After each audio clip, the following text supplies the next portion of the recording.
Assalamualaikum warahmatullahi wabarakatuh. Rekan-rekan sekalian, kembali kita berjumpa di Jejak Sebesta 65 Channel.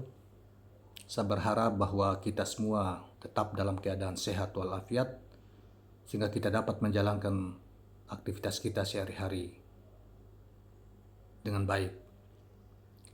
Saudara-saudara sekalian, sudah kurang lebih 2 minggu isu tentang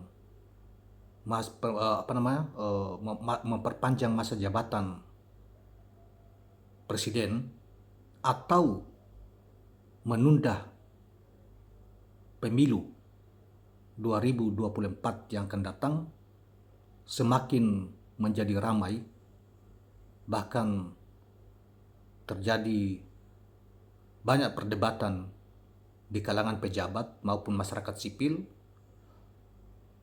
tentang tema ini. Kawan-kawan sekalian, sebenarnya para pejabat negara, mulai dari presiden sampai kepada anggota DPR, merangkap anggota DPD, merangkap anggota MPR, kalau kita memperhatikan dengan seksama,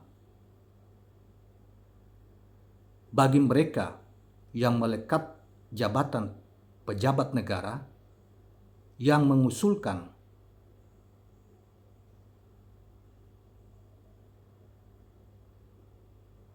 penundaan pemilu tanpa alasan yang kuat atau memperpanjang masa jabatan presiden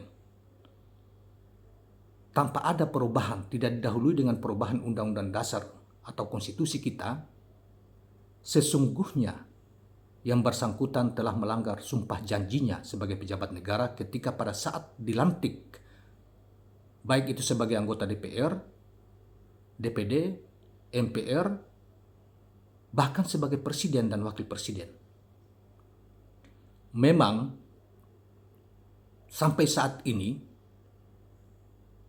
ketika episode kesekian tentang isu ini digulirkan, soal ada keinginan beberapa pihak agar masa jabatan presiden itu diperpanjang atau pemilu 2024 ini ditunda tanpa dilakukan amandemen Undang-Undang Dasar 45, sesungguhnya itu tidak mungkin bisa dilakukan. Kalaupun itu dipaksakan, maka sudah dapat dikatakan dalam arti tanda petik, bahkan sebagian para ahli pakar tata negara, para ahli tata negara, hukum tata negara, sudah menyatakan sebetulnya sudah terjadi kudeta konstitusi.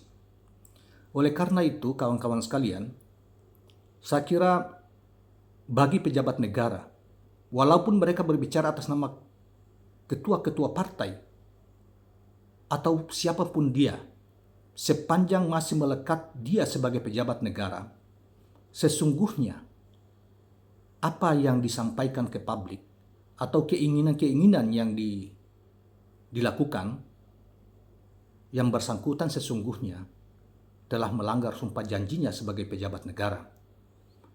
Saudara, di antara sumpah janji ketika dilantik sebagai pejabat negara, setidaknya ada kata-kata bahwa yang bersangkutan harus tunduk terhadap konstitusi, undang-undang, dan peraturan lain atau peraturan perundang-undangan yang lainnya, dan dilaksanakan dengan sungguh-sungguh di dalam masa jabatannya.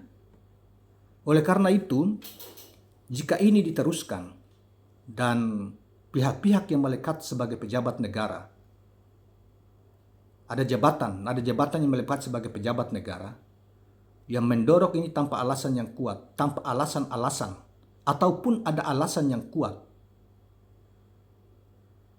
sesungguhnya yang bersangkutan sekali lagi dapat diberhentikan karena dianggap telah melanggar sumpah janjinya.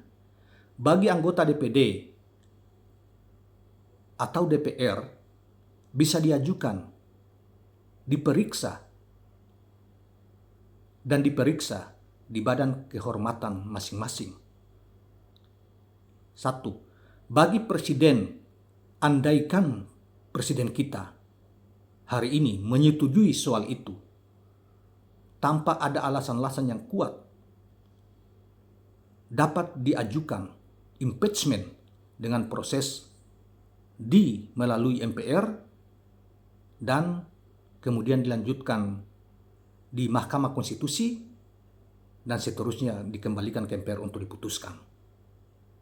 Oleh karena itu, saudara sekalian, sebenarnya bagi pejabat negara menggulirkan isu-isu tentang penundaan pemilu, sesungguhnya yang bersangkutan secara tegas menentang konstitusi, bahkan telah melanggar sumpah janjinya sebagai pejabat negara, di mana dia harus tunduk dan melaksanakan konstitusi pada saat dia dilantik atau diresmikan sebagai pejabat negara. Demikian juga presiden dan wakil presiden. Oleh karena itu, hati-hati, saya ingatkan hati-hati. Masyarakat bisa sudah sangat kritis terhadap soal ini, apalagi tidak ada alasan-alasan kuat untuk menunda pemilu atau memperpanjang masa presiden, yang itu dikatakan 1 atau 2 tahun, dan itu tidak ada sama sekali alas argumentasinya dalam konstitusi maupun peraturan perundangan yang kita anut saat ini. Demikianlah kawan-kawan sekalian, urung rembuk kita terhadap soal ini, dan mudah-mudahan menyadarkan kita saling mengingatkan bahwa isu seperti ini sangat berbahaya dan bisa berpotensi untuk memecah belah bangsa.